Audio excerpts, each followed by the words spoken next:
കേരളത്തിനകത്ത് ഫിനാൻസിൽ നിന്ന് ലോണുകൾ എടുത്ത് വീടുകൾ നഷ്ടപ്പെട്ട നിരവധി ആൾക്കാരാണ് നമ്മുടെ കൊച്ചു കേരളത്തിലുള്ളത്. കൊച്ചു കേരളത്തിലെന്ന് മാത്രം പറഞ്ഞാൽ പോരാ, തമിഴ്നാട്ടിൽ നിന്ന് പോലും ഇപ്പോൾ ആൾക്കാർ സങ്കടവും പറഞ്ഞ് നമ്മുടെ VMTV ന്യൂസിനെയും വിഘ്നേശ്വര ചാരിറ്റബിൾ ട്രസ്റ്റിനെയും ബന്ധപ്പെട്ടുകൊണ്ടിരിക്കുകയാണ്.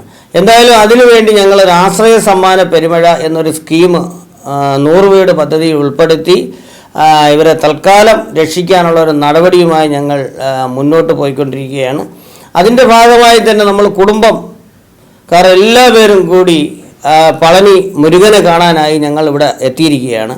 എത്തിയ സമയത്ത് എനിക്കപ്പോൾ എൻ്റെ മനസ്സിൽ തോന്നിയൊരു കാര്യം, ഇത്രയും ജനങ്ങൾക്ക് വേണ്ടി ഈ ഒരു കാവടി 1008 പടിയും ചവിട്ടി ഞാൻ കൊണ്ടുപോയാൽ അവർക്ക് ആ വീടുകളും അവരെ കടങ്ങളും എല്ലാം തീർത്ത് രണ്ടാമത് സ്വതന്ത്രമായി ഈ ഭൂമിയിൽ ജീവിക്കാൻ ദൈവത്തിൻ്റെ ഒരു കടാക്ഷം കിട്ടട്ടെ. എന്തായാലും 1008 പടിയും ചവിട്ടി ഞാൻ എങ്ങും നിന്നില്ലേ, എങ്ങും നിൽക്കാതെ ഒറ്റ മൂച്ചിൽ എൻ്റെ സഹോദരങ്ങൾക്ക് വേണ്ടി ഒറ്റ മൂച്ചിൽ ഞാൻ പോയി ഭഗവാനെയും കണ്ട് കാര്യങ്ങളെല്ലാം പറഞ്ഞതിന് ശേഷം നടന്ന് തിരിച്ച് താഴെ ഇറങ്ങി ഞാൻ നിൽക്കുകയാണ്. എന്തായാലും ഞാൻ കൊണ്ടുപോയ കാവടി എന്ന് പറയുമ്പോൾ അതൊരു വീടിൻ്റെ കാവടിയാണ്.